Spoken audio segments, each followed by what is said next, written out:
யுத்த களங்கள்ல ட்விஸ்டுக்கு பஞ்சமே இருக்காது. இத காலங்காலமா வரலாற்றுல நம்ம பார்த்துக்கிட்டே வரோம். அதுல அண்ணன் அமெரிக்கா மட்டும் விதிவிலக்கு ஆயிருவானான்னு கேட்டா, ஏலே அவன் விதிவிலக்கு ஆவானா, ஏன்டா வியட்நாம்ல மண்ண கவ்வுற அப்படின்னு ஒரு சவுண்ட் வரும்.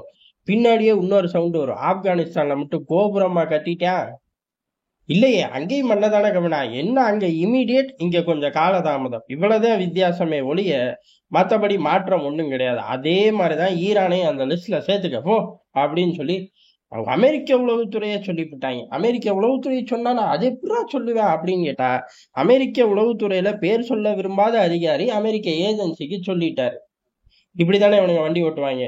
நேர் ரோட்டை கொடுத்தா கூட வளைஞ்சு வளைஞ்சு ஓட்டுறது தானே இந்த வேலையோட உதாரணமே. வேலையோட உதாரணமா புரியலையே அப்படின்னு கேட்க கூடாது, புரிஞ்சுக்கணும். சரி, அப்படி என்னதான் சொன்னாங்க? ஈரானோட நியூக்ளியர் எல்லாம் சேஃபா இருக்காமா, செறிவூட்டப்பட்ட யுரேனியம் பாதுகாப்பா இருக்கு அப்படின்னு சொல்லி சிம்பிளா முடிச்சிட்டார்கள். அப்ப போட்ட குண்டு அவன் சொன்ன மாதிரி என்ட்ரி எக்ஸிட் வேணா டேமேஜ் ஆயிருக்கலாம், மத்தபடி பிளான்ட் சும்மா கும்முன்னு தான் நிக்குதுப்பா அப்படின்ட்டாங்க. அதுக்கடுத்து அமெரிக்காவும் பல விஷயங்களை ட்ரை பண்ணி பார்க்குது. மல்டிபிள் ஏஜென்சிகள் உள்ள புகுறாங்க. பல சேட்டலைட் இமேஜ்கள் பார்க்கப்படுது. எதுலையுமே பக்காவான ரிசல்ட் இல்லை. அண்ணன் ட்ரம்ப் வேற காங்கிரஸ்ல போய் பேசணும், ஐயாலே அந்த மீட்டிங்கை தள்ளி போடுறா, என்னடா இது புதுவித பிரச்சனை அப்படின்னு சொல்லி அமெரிக்கா இப்ப மண்டையை போட்டு பிச்சுக்குது.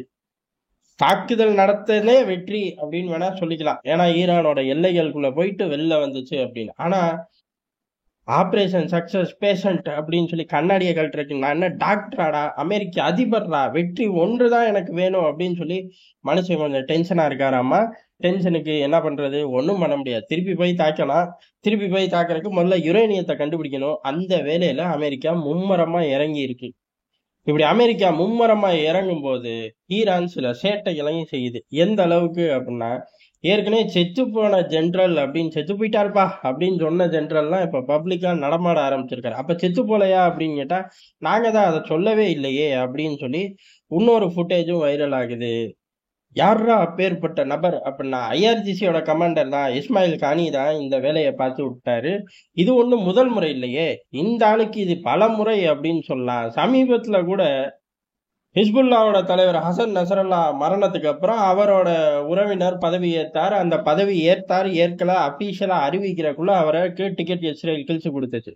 அந்த டிக்கெட் கிழிச்ச கொடுத்த சம்பவத்துல இந்த இஸ்மாயில் ஹனியும் கொல்லப்பட்டார் அப்படிங்கிறது தான் அப்போது மிகப்பெரிய அளவுல பேசப்பட்டது. ஏன், ஹசன் நசரல்லா அந்த மீட்டிங்ல இவர் இருந்திருக்கணும். ஒரு 2 நிமிஷம் முன்னாடி மீட்டிங்கை விட்டு நான் அவசரமா கிளம்புறேன்னு தலைவன் கிளம்புனா, இல்லாட்டி அன்னைக்கே தலைவனுக்கு கிழிச்சு கொடுத்துருப்போம் அப்படின்னு சொல்லி அந்நாட்கள்ல பரபரப்பா பேசப்பட்டுச்சு. எப்ப ஹிஸ்புல்லாவோட top commander Hassan Nasrallah ticket கிழிச்ச சம்பவத்திலே. ஆனா அதுக்கடுத்து அவரோட உறவினருக்கு கன்ஃபார்மா டிக்கெட் கிழிச்சார்கள்.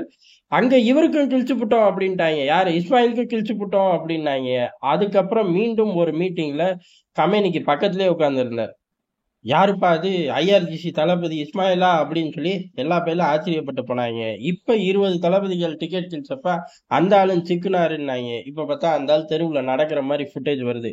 ஏல எதிரா உண்மை, இந்த ஆள் மட்டும் எப்படிலாம் தப்பிக்கிறான் அப்படின்னு சொல்லி இஸ்ரேல் போட்டு மூளையை கசக்கணும். அப்படி மூளையை கசக்கும் போது அடுத்தடுத்த சம்பவங்களை ஈரான் பண்ண ஆரம்பிக்குது. ஒரு பக்கம் செத்து போனவர் உயிரோட தான் இருக்கிறா. அப்ப என்ன, தாக்குதல் ஃபெயிலியர், இவ்வளவுதானே, சத்தமா சொல்லு, டெஹ்ரான்ல கத்துறது டெல்லவிக்கு கேட்கணும் அப்படிங்கிற மாதிரி கத்திக்கிட்டு இருக்காங்க. இன்னொரு பக்கம் எப்படிடா இப்படி டாப் கமாண்டர்கள் பூரா மாட்டினாங்க அப்படின்னா, ஸ்ட்ராங்கான உளவு பிரிவு இஸ்ரேல்கிட்ட இருக்கு. மொசாட் அவ்வளவு சக்தி வாய்ந்து ஆப்ரேட் பண்ணுது அப்படிங்கிறது தான் பிரச்சனையே.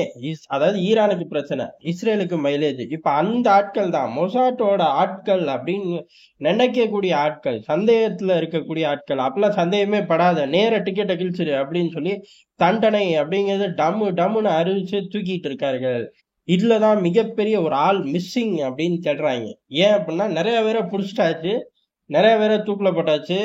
சந்தேகத்துல இடமானவருக்குலாம் பிடிச்சி உழுக்குன்னு உலுக்கி வரல அப்படின்னு சந்தேகம் இருந்தாலும் ஓகே ரைட், இவனுக்கு டிக்கெட் கிளிய அப்படின்னாச்சு. ஆனா ஒரே ஒரு பொண்ணு மட்டும் மிஸ்ஸிங், ஒரு அம்மையார் மட்டும் மிஸ்ஸிங். யார் அது அப்படின்னா, அதுவும் மொசாட்டோட ஆள் தான். மொசாட்டோட ஆள் எப்படி போயிருக்காங்க அப்படின்னா, பத்திரிகையாளர் போர்வையில போயிருக்காங்க. கேள்வி பூரா தரமா கேட்டிருக்காங்க. தரமா கேட்டது மட்டும் இல்லாம ஸ்பாட்லயே உட்காந்து இஸ்ரேல பச்சை பச்சையா திட்டிருக்காங்க. இஸ்ரேல பச்சை பச்சையா திட்டினதோட இல்லாம மதமும் மாறி இருக்காங்க. ஹை அண்ட் தலைமைகளோட குடும்ப உறுப்பினர்கள் கூட நல்ல தொடர்புக்கு மாறிட்டாங்க. ஆட்டோமேட்டிக்கா ஒரு ஃபேமிலி ஃப்ரெண்டு மாதிரி ஆயிட்டாங்க. எது பேட்டி எடுக்க போய் ஃபேமிலி ஃப்ரெண்டாவே ஆயிட்டாங்க. ஆனா பேட்டி எடுக்க போனதே மொசாட்டோட ஆள் தான், உளவாளி தான். ஐரோப்பாவை சேர்ந்த நபர், கிறிஸ்டியானிட்டியில இருந்த நபர், அதுக்கப்புறம் முஸ்லீமா மாறினதாக ரெக்கார்டு இருக்கு. ஈரான் அப்படிதான் நம்பிட்டு இருக்கு. ஓ, ஐரோப்பால இருந்து ஒரு பத்திரிகையாளர் வந்திருக்கான், நம்ம ஊரை சுத்தி பார்த்து நம்மளை பிடிச்சு போச்சு, நம்ம கொள்கையை பார்த்து கொள்கையா குன்றாவே அவன் மாறிட்டான்டா அப்படிங்கிற மாதிரி உள்ளுக்குள்ள விட்டாங்க. அவனும் அப்படி பச்சை பச்சையா இஸ்ரேல திட்டவும் மனம் குளிர்ந்துருச்சாட்டுக்கு அந்த காலங்கள்ல. அடுத்து இவங்க பொண்ணு அப்படிங்கறனால அந்த குடும்பத்துல உள்ள பெண்களோட தொடர்பு, குடும்ப தலைவிகளோட தொடர்பு, குடும்ப ஃபேமிலி உறவாவே மாறிட்டாங்க. அதுக்கப்புறம் தளபதி எங்க போறார் வராரு, இன்னைக்கு இட்லி சாப்பிட்டாரா, ஈரான்ல இட்லி இல்லையோ, ஈரானி டீ குடிச்சாரா அப்படின்னு அந்த மாதிரி பேச ஆரம்பிச்சிட்டாங்க. திண்ணையில உட்காந்தோ ஹால்ல உட்காந்தோ பேச ஆரம்பிச்சிட்டாங்க. அப்படி பேசும்போதுதான் இன்னைக்கு அவர் வீட்டுக்கு வரமாட்டாரு, இங்க பாதுகாப்பு இல்லையாமா, அதனால இங்க இருக்காரு அப்படிங்கிற மாதிரி எல்லாம் தகவல் போயிருச்சாட்டுக்கு. அதுக்கப்புறம் தான் மெயினான ஆட்களை இவர்களால தொட முடிஞ்சிருக்கு. இப்படி ஒரு ஓட்டம் இருந்திருக்கு. எப்படி சிக்கிட்டாங்க பாரு. மொசாட்டோட ஆட்கள் எப்படி வேணாலும் நுழைவார்கள் அப்படிங்கிறதுக்கு இதுவும் ஒரு நல்ல சான்றா மாறி போச்சு. டிவைஸாக இருக்கட்டும், இல்ல ஆட்களா இருக்கட்டும், எந்த ஊர் ஆட்களா இருக்கட்டும், எப்படி ஆகட்டும், எல்லாரையும் சந்தேகப்படு, 100% சந்தேகப்படு, 200% ஸ்கேன் பண்ணு, 1000 மடங்கு உஷாராரு, அப்பதான் தப்பிக்க முடியும் அப்படிங்கிறது ஈரான் இப்ப புரிஞ்சிருக்கும். சரி, புரிஞ்சுக்கிட்டோம். அந்த உளவாளி எங்க அப்படிங்கிறதா, உளவாளி மிஸ்ஸிங், உளவாளி எஸ். வரிசையா ஈரானுக்குள்ள உளவாளிகள் பிடிக்கும் போது, ஆஹா, ஏதோ ஒரு இடத்த பஸ் பண்ணிட்டாங்க, அதன் மூலியமா டக்கு டக்குன்னு கேட்ச் பண்ண ஆரம்பிச்சிட்டாங்க அப்படின்ட்டு இவர்கள்லாம் ஒரு ஹை எண்ட்ல இருக்கக்கூடிய ஆட்கள்ல, அதனால ஈஸியா உஷாராகி எஸ்கேப் ஆயிட்டார்களாட்டுக்கு. இப்ப ஆள் மிஸ்ஸிங். ஆனா ஒரு மிகப்பெரிய உளவு இப்ப கையை விட்டு போயிருச்சு. எங்க, மொசாட் கையை விட்டு போயிருச்சு. வேற யாரும் இந்த மாதிரி இருக்காங்களா, கண்டுபிடிச்சாதான் தெரியும்.